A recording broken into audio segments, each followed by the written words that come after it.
एक चोर भगवान शिव के मंदिर में चोरी करने के लिए गया और उसके पास में रात्रि के समय देखने के लिए, उजाला करने के लिए, कोई प्रकाश करने के लिए कोई मशाल या अग्नि नहीं थी।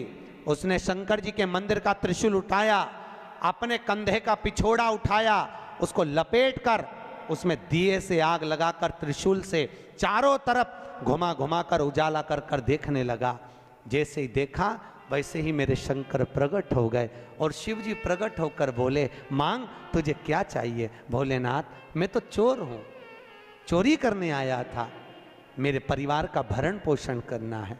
भोलेनाथ जी बोले, आज शिवरात्रि के दिन तूने रात्रि के समय पर मध्य रात्रि में मेरे मंदिर में प्रकाश करा है, इसलिए मैं तुझे वर देता हूं, जा कुबेर के सिंहासन पर तू बैठेगा।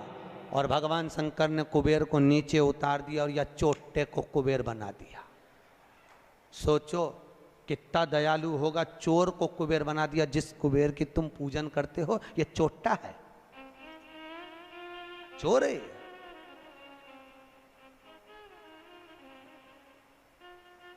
और यही कुबेर जब खूब धनपति बन गया, खूब अपार धन आ गया, तो इसने पूरे 33 करोड़ देवी देवताओं को निमंत्रण करने बुला लिया। आओ साहब हमारे यहाँ आकर भोजन करो। क्यों? सबको दिखाने के लिए हमारे यहाँ का राज सत्ता तो देखो कितनी है। अब वो चोर को कुबेर बना दिया, सबको बुलाया, सबको। और शंकर जी को बुलाना भूल गया। इतने में देवऋषि नारद जी वहीं से आ गए। नारद जी ने कहा, क्या बात है कुबेर जी? कुबेर जी बोले, आज हमारे यहाँ भोजन है, कल आप भी आना, बड़े प्रेम से पाना। नारद जी बोले, हम तो पालेंगे, पर ये तो बता चोट्टे, तेरे को जिसने कुबेर बनाया उसको बुलाया? कि महाराज मैं उसको भूल गया। होता है, दुनिया के लोगों की रीति है। जब व्यक्ति जिसके माध्यम से आगे बढ़ जाता है, बढ़ते चले गया, धनपति हो गया, सब कुछ बना लिया, पर जिसके पूंजी से, जिसके धन से, जिसकी संपदा से, जिसके आशीर्वाद से व्यक्ति आगे बढ़ता है, उसको व्यक्ति भूल जाता है। बस उसी को भूला, उसी को। बाबा कुबेर जी ने कहा मैं तो भूल गया, अब क्या करूं? नारद जी ने कहा जाओ विनती करो। नारद जी ने जैसे ही कहा, कुबेर दौड़ कर गया भोलेनाथ जी के पास में, हर हर। भोलेनाथ जी ने पूछा, बोलो क्या बात है? इतने में कुबेर बोला, प्रभु मेरे से गलती हो गई, मैं आपको निमंत्रण देना भूल गया। शंकर जी बोले, कोई बात नहीं, देखो ये बड़ी बड़ी पार्टियां तो मैं तो वैसे भी अटेंड नहीं करता भैया, इतनी बड़ी बड़ी पार्टी मैं अटेंड नहीं कर सकता, तो कौन अटेंड करेगा? इतने में भगवान भोलेनाथ जी बोले, मेरा जो छोटा बेटा है गणेश, वो अटेंड करेगा। इतने में कुबेर बोला, प्रभु वो इतना सा तो रखा है, क्या खाएगा? इतना तो केना था।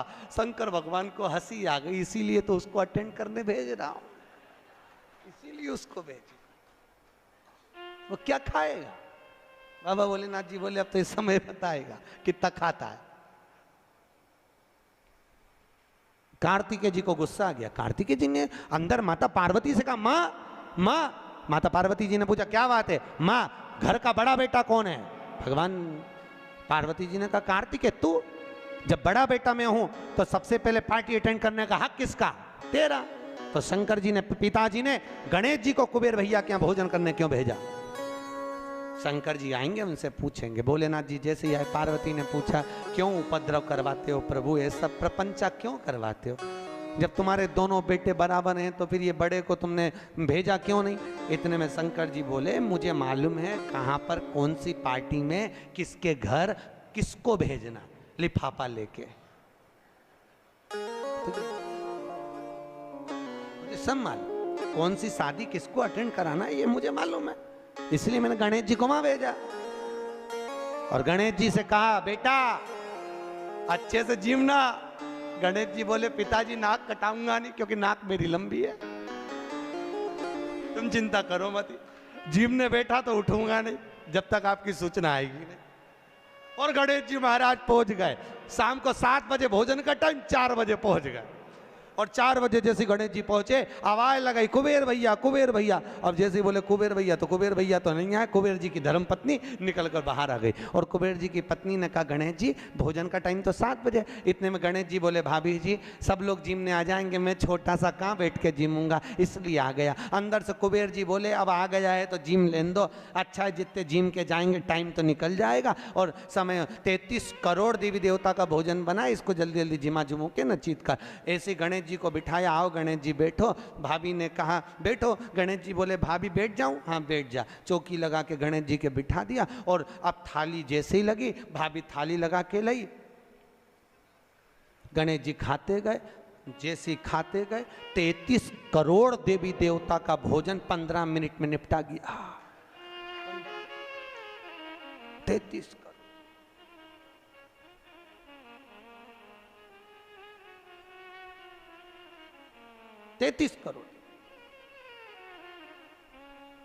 अब 33 करोड़ देवी देवता का भोजन जब 15 मिनट में निपटा, सारा भोजन खत्म।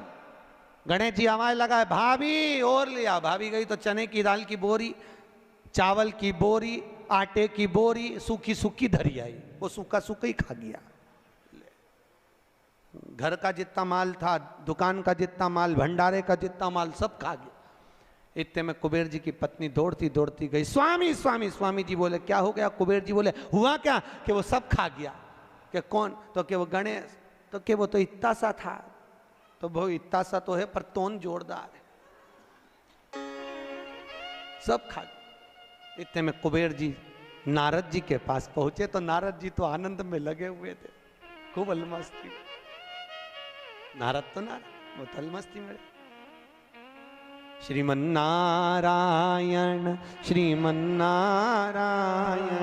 श्रीमन्नारायण श्रीमन्नारायण श्रीमन्नारायण श्रीमन्नारायण नारायण नारायण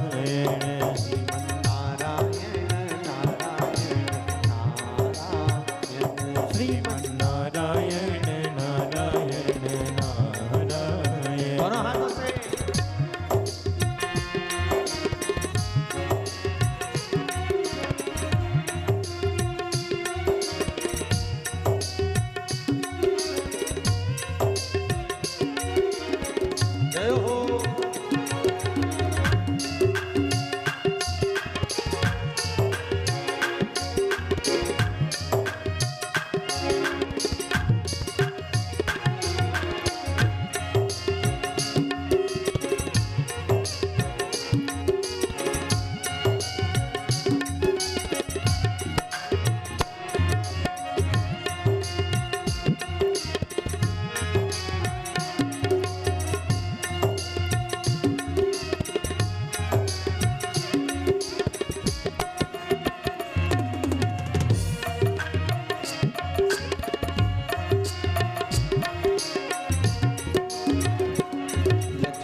पास में कुबेर जी महाराज पहुंच गए। कुबेर जी ने कहा नारद जी कुछ करुणा कर दो प्रभु, हमारे यहाँ का सारा भोजन कर गए वो गणेश जी महाराज, सारा भंडार खाली हो गया। इतने में नारद जी बोले भैया उसको तो एक ही रोक सकता है।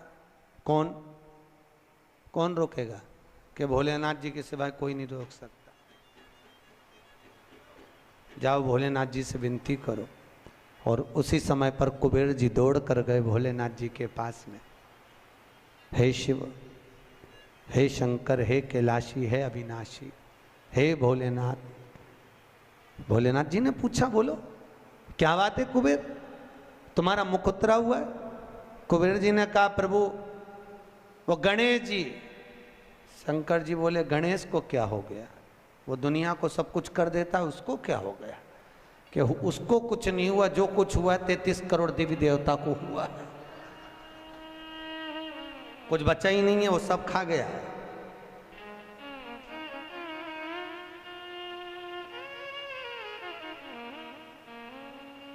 भगवान शिव ने कहा क्या चाहते हो? उनको जीमने से रोक दो प्रभु, कुछ बचा ही नहीं है, आप देखेंगे। शंकर जी ने एक दुर्बा उठाकर दे दी कि गणेश जी को दे देना कि ना ये दांत खरोच ले।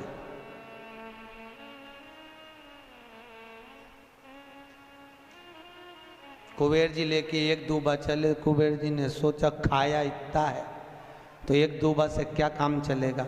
जाते जाते उन्होंने दूबा की गड्डी बना ली। आज भी नियम है, गणेश जी को ढेर सारी दूबा चढ़ाने की जरूरत नहीं है। शिव जी ने एक दुर्बा गणेश जी को दी थी, इसलिए एक दुर्बा गणेश जी को चढ़ा दो तो गणेश जी स्वीकार कर लेते हैं। ढेर सारी चढ़ाने से कोई लाभ नहीं है कि बहुत सारी चढ़ाएंगे तो गणेश जी राजी होंगे। तो कुबेर जी ने चलते चलते बहुत सारी उठा ली थी, गणेश जी को ले जाके दे दी। लो प्रभु ये कहां चढ़ाते हैं दुर्बा? गणेश जी का जो दांत टूटा है उस दांत की ओर गणेश जी को दुर्बा समर्पित करी जाती है। इसलिए हमारे हिंदू धर्म में दो तरह के गणेश जी का प्रमाण कहा जाता है, एक राइट सूंड के गणेश, एक लेफ्ट सूंड के गणेश। राइट सूंड का जो गणेश होता है वो घर में रखा जाता है, और लेफ्ट सूंड का जो गणेश होता है वो अपने ऑफिस में, व्यापार की जगह पर, दुकान में, धंधे में, पानी में, सर्विस में, नौकरी में लेफ्ट सूंड का गणेश रखा जाता है। जिसके दुकान, व्यापार, व्यवसाय में अगर राइट सूंड का गणेश रखा जाता है तो लक्ष्मी आती है पर टिकती नहीं है। इसलिए घर में सीधी सूंड का गणेश और दुकान, व्यापार, व्यवसाय में, ऑफिस में उल्टी सूंड का, दो गणेश। तो इसका मतलब ये थोड़ी ना कि तुम्हारे घर में गणेश जी बैठा तो तुम उठा के बदल लिया, यहाँ का यहाँ दिया, यहाँ का यहाँ दिया। अब रखे रहने। हमेशा याद रखो, गणेश चतुर्थी के बाद अनंत चतुर्दशी पर जब गणेश जी का विसर्जन करते हैं तो गणेश जी की 2 धर्म पत्नियां, वैसे तो गणेश जी की कुल मिला के 5 पत्नी, कितनी है? गणेश जी की 5 पत्नी। पहली श्री, दूसरी तुष्टि, तीसरी पुष्टि, चौथी रिद्धि और 5वीं सिद्धि। कितनी है? 5। ये व्यक्ति के नाम के आगे जो लिखा रहता है ना श्रीमान, ये श्री संबोधन कहाँ से आया? और एक पीछे लिखते हैं, जैसे नाम के आगे लिखते हैं श्री और पीछे लगाते हैं जा में ई की मात्रा जी। लिखते हैं कि इधर नहीं लिखते? लिखते हैं श्रीमान अग्नि प्रसाद जी, श्रीमान बद्री प्रसाद जी, श्रीमान हरीश प्रसाद जी। तो श्री आगे क्यों आया और जी पीछे क्यों आया? कौन ने लगाया? किस लिए लगाया? कौन ने बताया कि आगे श्री लिखो? किसी के नाम के आगे जी लिख दे, पीछे श्री लिख दे, मर्जी अपनी, अपन कुछ भी लिख सकते हैं। पर किसने कहा कि आगे श्री लिखो? क्योंकि गणेश जी महाराज जब विवाह करने जा रहे थे और गणेश जी की जब बारात जा रही थी तो यमुना जी के तट पर गणेश जी की प्रथम पत्नी श्री गणेश जी के चरण पखारने के लिए खड़ी हो गई और प्रथम गिनती में जब गणेश जी चलने लगे तो श्री ने उनके चरणों को रोक लिया और कहा, प्रभु मैंने आपका आवाहन करा है, मैं आपको अपने पति के रूप में देखती हूँ। भगवान गणेश जी ने कहा, तूने प्रथमता में मुझे पाया है, जिसके नाम के आगे तेरा संबोधन लगा रहेगा वो जगत में प्रसिद्ध होता चले जाएगा। इसलिए श्रीमान लिखा जाता है। अब जी का संबोधन कहां से आया वो भी समझ लीजिए। हर कहीं से थोड़ी ना लगा दिया जाता है कि जी कहां से आ गया। एक पत्नी भी लगाती है ए जी, और जब वो बोले ए जी तो तुरंत खसक लो जी, नहीं तो 500 गया जी। उसके जी में थोड़ा भारीपन है।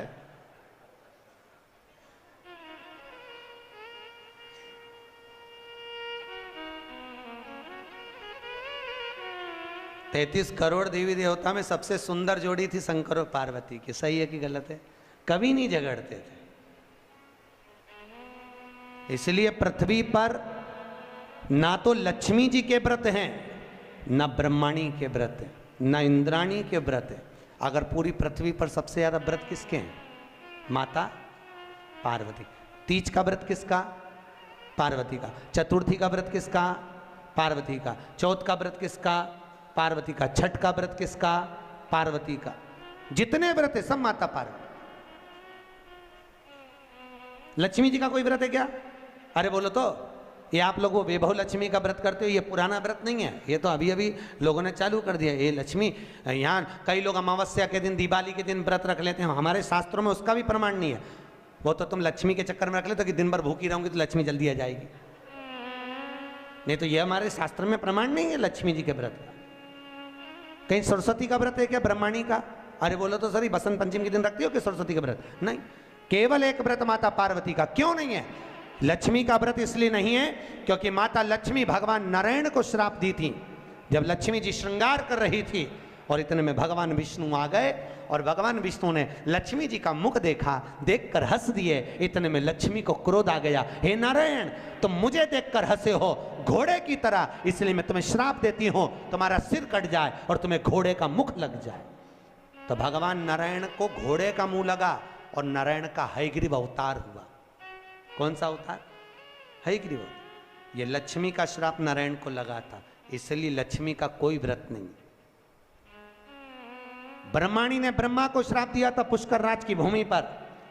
जब पुष्कर राज की भूमि पर यज्ञ हो रहा था, ब्राह्मणों ने कहा ब्रह्म देवता मुहूर्त निकल रहा है, जल्दी यज्ञ में बैठो। ब्रह्मा जी ने नारायणी से कहा, ब्रह्माणी से कहा, ब्रह्माणी जल्दी चलो, सरस्वती जल्दी चलो, यज्ञ में बैठना है। ब्रह्माणी ने कहा भी आई तैयार होके। ब्रह्माणी तैयार होने में लगी रही, बहुत समय निकल गया, मुहूर्त निकलने लगा। ब्रह्मा जी से ब्राह्मणों ने कहा ये मुहूर्त निकल रहा है। ब्रह्मा जी ने कहा करें क्या? इतने में ब्राह्मणों ने कहा तुम बताओ क्या करें? ब्रह्मा जी बोले आपको जो करना है करो।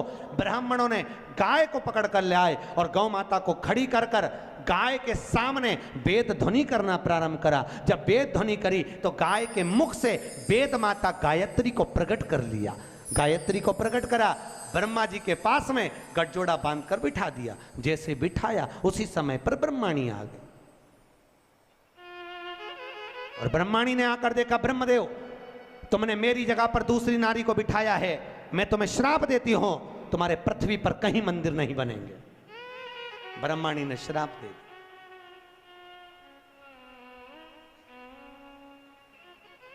कहीं पर मंदिर है ब्रह्मा जी का? केवल एक जगह पुष्कर जी में, जहां यज्ञ करा था वहां। तो ब्रह्माणी ने ब्रह्मा को श्राप दिया, लक्ष्मी ने नारायण को श्राप दिया, इंद्राणी ने इंद्र को श्राप दिया, पर एक माता पार्वती ऐसी थी जो कभी ऊंची आवाज में बात नहीं करती थी। इसलिए पृथ्वी पर सबसे ज्यादा व्रत माता पार्वती के होते हैं।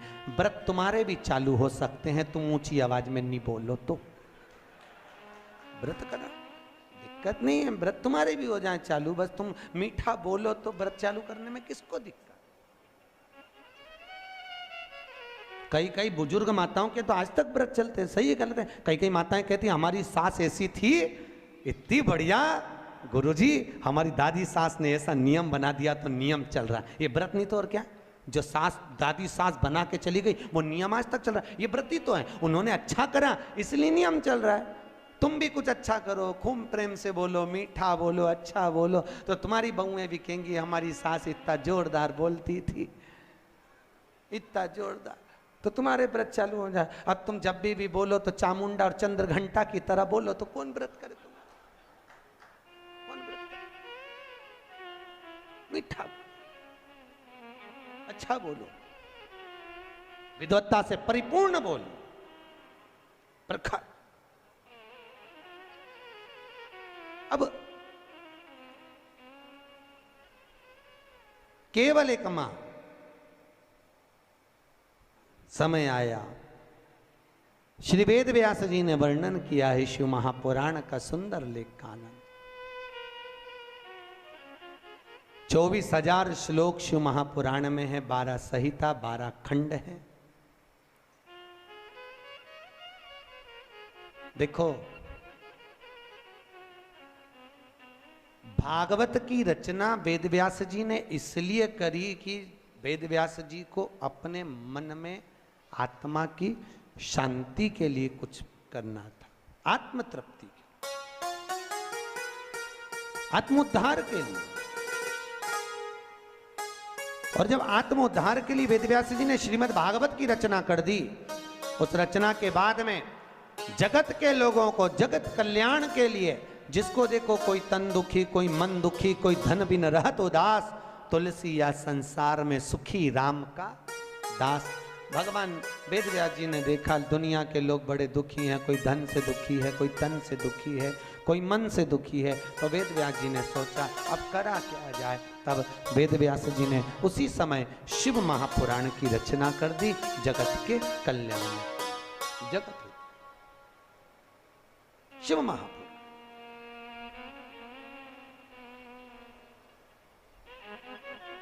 वेदव्यास जी लिखे, एक बड़ा सुंदर महत्तम लिखा, बड़ा सुंदर तत्व लिखा वेदव्यास शिव महापुराण के लिए। कहते हैं भागवत पितरों को तारती है, रामचरितमानस जीव को तारती है, पर वेदव्यास जी शिव महापुराण में लिख रहे हैं, अगर शिव महापुराण की कथा देखो, भागवत तो गोत्र से तार रही है। काय से तार रही है? गोत्र से। सुनिए भागवत, अरे बोलो तो सुनिए। गौकर्ण ने धुंधकारी के लिए गया जी में पिंडदान करा था कि नहीं करा था? उसके बाद भी धुंधकारी तरा था क्या? अरे बोलो तो नहीं तरा। गया जी में पिंडदान करने के बाद भी धुंधकारी नहीं तर पाया। क्यों नहीं तरा? क्या गया से मुक्ति नहीं मिलती लोगों को? अगर गया से मुक्ति नहीं मिलती तो दुनिया के लोग गया जी में जाके पिंडदान करते क्या? नहीं करते। गया भी मुक्ति का केंद्र है, गया जी से पिंडदान करने से लोगों को मुक्ति मिल जाती है, पर धुंधकारी को क्यों नहीं मिली? उसका कारण था क्योंकि जब जब गोकर्ण पिंड देता था, धुंधकारी का नाम बोलता था, अपना गोत्र बोलता था, पर उसको ये नहीं मालूम था कि ये धुंधकारी माँ की संतान नहीं, धुंधकारी तो किसी सहेली की संतान थी और माँ पैसे देकर उसको गोदी लेकर आ गई थी, नाम अपना दिया, गोत्र अपना दिया, पर ये नहीं समझ पाया कि ये दूसरे की संतान है, इसलिए वो तर ही नहीं पाया। भागवत गोत्र से तारती है, राम कथा जीव को तारती है, पर शिव महापुराण कहती है अगर शिव पुराण की कथा में अगर माताएं और पुरुष वर्ग अगर कथा को सुनते हैं तो माता के पक्ष की 7 पीढ़ियां और पुरुष वर्ग के पक्ष की 7 पीढ़ियां बिना गोत्र के ही तर जाती है। शिव महापुराण की कथा बिना गोत्र। क्यों? शंकर जी का क्या गोत्र है? बोलो तो। जब उनकी शादी हो रही थी ना भोलेनाथ जी की, तो पंडित जी ने पूछ लिया था, संकल्प देते कन्यादान का। कन्यादान के संकल्प के समय पर पंडित जी बोले अमुक नाम शंकर, पिताजी का नाम शंकर, दादाजी का नाम बोलो शंकर। परदादा का नाम शंकर। इतने में पंडित जी को बुरा लग गया। पंडित जी ने सोचा, बताओ ब्याह करने आया है कि नशे में आया है? पिता का नाम शंकर, खुद का नाम शंकर, दादाजी का नाम शंकर, परदादा का नाम शंकर। इतने में तुरंत पंडित जी उठ के खड़े होकर हिमालय राज से बोले, वहां भोलेनाथ जी के सम्मुख में हिमालय राज से बोले, हिमालय राज ये कैसा दूल्हा, अपनी लड़की को तुम्हें इसके साथ बिया रहे हो, नशेले के साथ, गंजेड़ी भंगेड़ी के साथ? इसे इतनी सूझ नहीं कि अपने पिताजी का नाम क्या है? इतने में हिमालय राज ने अपनी पत्नी मैनावती से कहा, मैनावती तू बेटी से के, पार्वती से कहा, पार्वती तू उससे के। पार्वती ने शिव जी से कहा, प्रभु ब्याह अच्छे से कर लो, क्यों प्रपंचा मचा रहे, क्यों प्रपंचा? तो भोलेनाथ जी बोले, पार्वती मैंने गलत क्या बोला बता? अच्छा तो क्या तुम्हारे पिताजी का नाम बोलो ना। तो भगवान भोलेनाथ जी बोले, अच्छा अब की बार पूछेगा तो बिठा पंडित को वापिस बैठा। पंडित वापिस बैठा, फिर संकल्प चालू, अमुक नाम शंकर, पिताजी का नाम शंकर, दादाजी का नाम, अरे बोलो शंकर, गोत्र शंकर। इतने में तो पंडित को लगी बहुत मिर्ची। पंडित तो उठ के शादी के मंडप से बाहर, पार्वती जी ने शिव जी के चरण पकड़ लिए। बड़ी मुश्किल से एक पंडित आया, क्योंकि तुम बारात ऐसी लाए थे सब देख के भग गए, एक ही बच्चा, तुम उसको भगा दोगे तो शादी कौन कराएगा? इतने में शंकर भगवान बोले, वो ही कराएगा जो भी भाग के गया, तो चिंता मत कर। शंकर जी ने गले में से हार को उतारा और कहा, जा रे जरा धोती में घुस जा। और जैसे ही बब्बा गया, और जैसे ही गया पंडित जी के पास, पंडित भाग के तुरंत और मंत्र बोलना चालू है, सब मंत्र बोले। इतने में पार्वती बोले, ये तो नॉन स्टॉप बोले जा रहा है। भोलेनाथ जी बोले, अब तो पूरी भांवर करा के चुप होगा, तो चिंता मत कर, बोलने दे। अब बोले ही जाए, बोले ही जाए, बोले ही जाए, बोले ही जाए, चुप ही नहीं हो। पार्वती बोले, मर जाएगा, टेका जाएगा बापड़े के। इतने में शंकर जी बोले, तू चुपचाप बोल, वो तो बोलने दे। तो कब रुकेगा? भोलेनाथ जी बोले, जब पूरी भांवर हो जाएगी, जैसे ही अपन बैठेंगे वैसे ही बटन दबा देंगे, क्लियर बात, तो चिंता, बोले जा बोले।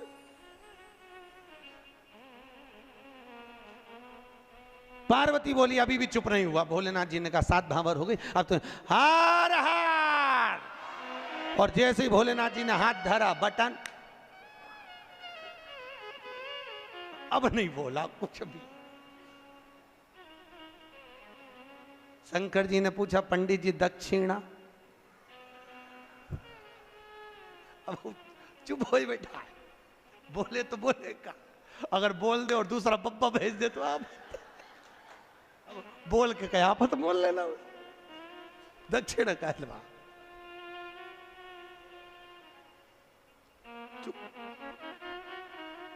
पार्वती जी ने पंडित जी का तिलक करके पूछा, आपको क्या दूं?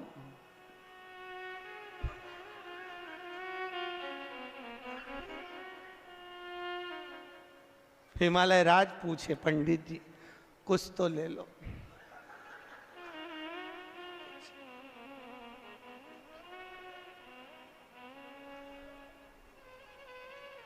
पीछे से ब्रह्मा जी ने कहा, तो आप पोथी उठा के, कुछ नहीं बोला। घर पे पंडित जी की पत्नी ने पानी पिला के पूछा, शादी कैसी रही? आवाज निकले से तो बोलत रहे, अब निकले तो बोले, कुछ बोले से। शिव का विवाह तीसरे दिन कथा में आएगा, शंकर जी का विवाह जो अपन सुनेंगे। करुणा सागर, यह शिव कथा कहती है, भगवान शंकर की कथा में गोत्र की भी जरूरत नहीं है, या बिना गोत्र वाले को भी तार देती है शिव पुराण।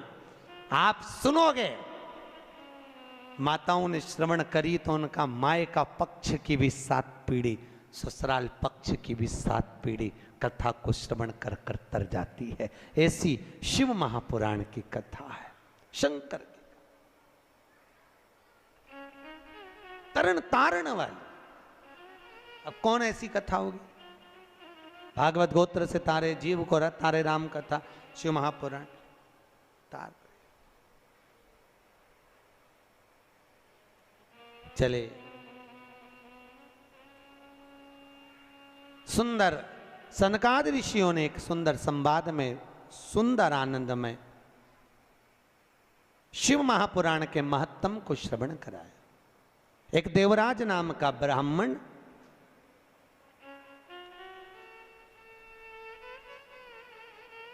ब्राह्मण कर्म से वंचित रहा। देखो, हमारा जन्म जिस कुल में, जिस गोत्र में, जिस जगह पर हुआ है, हम उस वर्ण के अनुकूल रहे। ब्राह्मण का कर्म है शास्त्र पढ़ना, शास्त्र सुनाना। वैश्य का कर्म है धन एकत्रित करना। क्षत्रिय का कर्म है रक्षा करना। शूद्र का कर्म है इन तीनों वर्णों की सेवा। पर आज के जमाने में सब अपने अपने वर्ण से विभाजित हो गए। द्रौपदी के सम्मुख में एक प्रश्न आया था। द्रौपदी के सम्मुख में एक सामने एक प्रश्न आया था। अश्वत्थामा ने द्रौपदी के सोते हुए 5 पुत्रों का वध कर दिया। सुनिए कथा भागवत जी में। द्रौपदी के सोते हुए 5 पुत्रों का वध अश्वत्थामा ने करा था।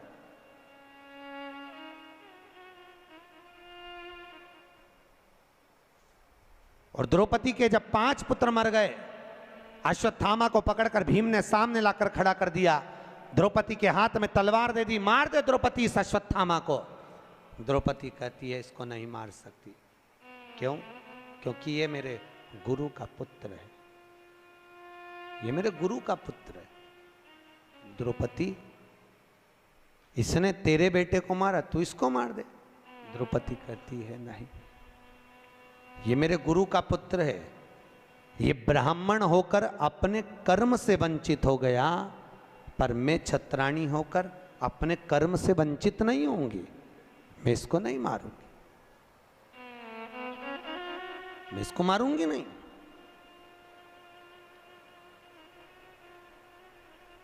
अरे इसने तेरे पुत्र को मारा, तू इसको मार दे। नहीं नहीं नहीं स्वामी, यह हमारी शास्त्र की रीति नहीं कहती कि कोई कुत्ता हमें काटे तो क्या हम कुत्ते को काट लें।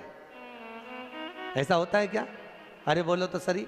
पर घर में ऐसा ही होता है। सास ने कुछ बोला और बहू ने पलट के जवाब दिया, तो ये तो वही बात हो गई कि कुत्ता तुम्हें काटा तो तुम कुत्ता काट गई। बात तो यही है भैया। शिव महापुराण की कथा कर रही है। सास कुछ बोले, पिता कुछ बोले, बहू और बच्चों को चाहिए कि पलट कर जवाब ना दे, ना जवाब दीजिए। कई लोग कहते हैं हमारी सास हमें बहुत गाली देती है, महाराज हमारी सास बहुत अपशब्द बोलती है। बोलने दो,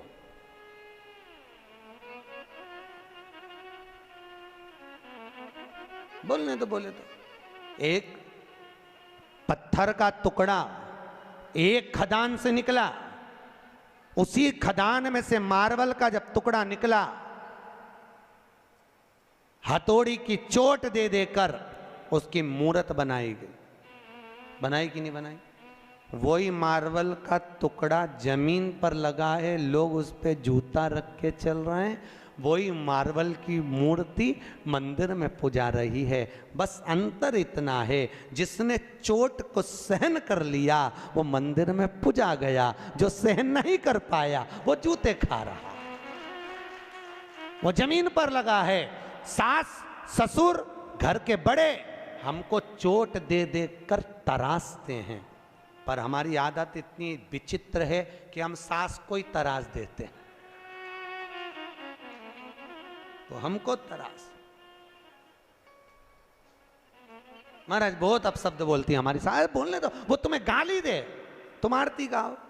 तेरा तुझको अर्पण क्या लागे। महाराज जी वो हमको गाली दे और हम आरती गाएं, हाँ वो तुम्हें आप शब्द बोले, तुम उसके लिए भजन करो। अम्बे तू है जगदम्बे काली, जय हो गुलबर्गा वाली।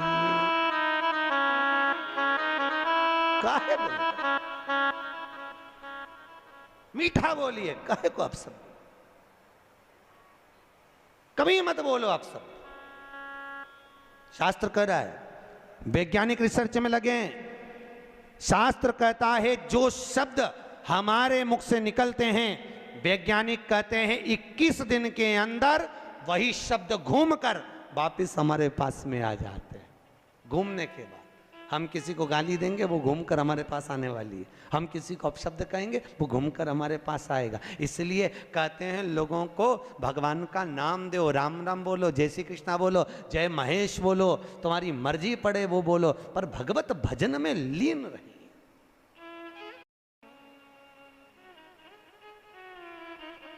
भगवत भजन में एक जगह शिव महापुराण की कथा करने गए थे। कौन सा स्थान था? मंगरूल पीर। वहां पर हमारे मारवाड़ी समाज के महेश्वरी बंधु कुछ बोले कि हम तो वेंकटेश भगवान को मानते हैं, हम कथा में नहीं आएंगे, तुमने गलत कथा रख ली शिव महापुराण की। भैया यहाँ शास्त्र कह रहा है तुम महेश्वरी महेश के वंशज हो। सही है कि गलत है? अरे बोलो तो। महेश्वरी। पर आज के जमाने में लोग, सीधी सीधी बात, शास्त्र, शिव जी के कितने लड़का लड़की थे? अरे बोलो तो। शंकर भगवान के कितने बच्चे? शिव जी के 7 लड़के और 6 लड़कियां थी। कितने लड़के थे? 7 लड़के और 6 लड़कियां भगवान भोलेनाथ के। उन 7 लड़कों में से भगवान शिव के 5वें नंबर के लड़के से महेश्वरी वंश का उत्पत्ति हुई है, तब जाकर तुम महेश्वरी कहला। और तो लोग कहते हैं हम तो भैया नारायण वाले, हम शंकर जी का प्रसाद नहीं लेंगे, हम शिव के मंदिर नहीं जाते। अरे भैया क्यों लजाते हो? भगवान महेश के वंशज हो। महेश को नहीं पूछोगे, दादा बाबा को नहीं पूछोगे, तो किसको पूछो?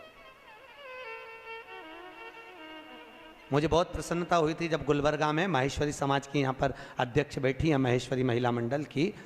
तो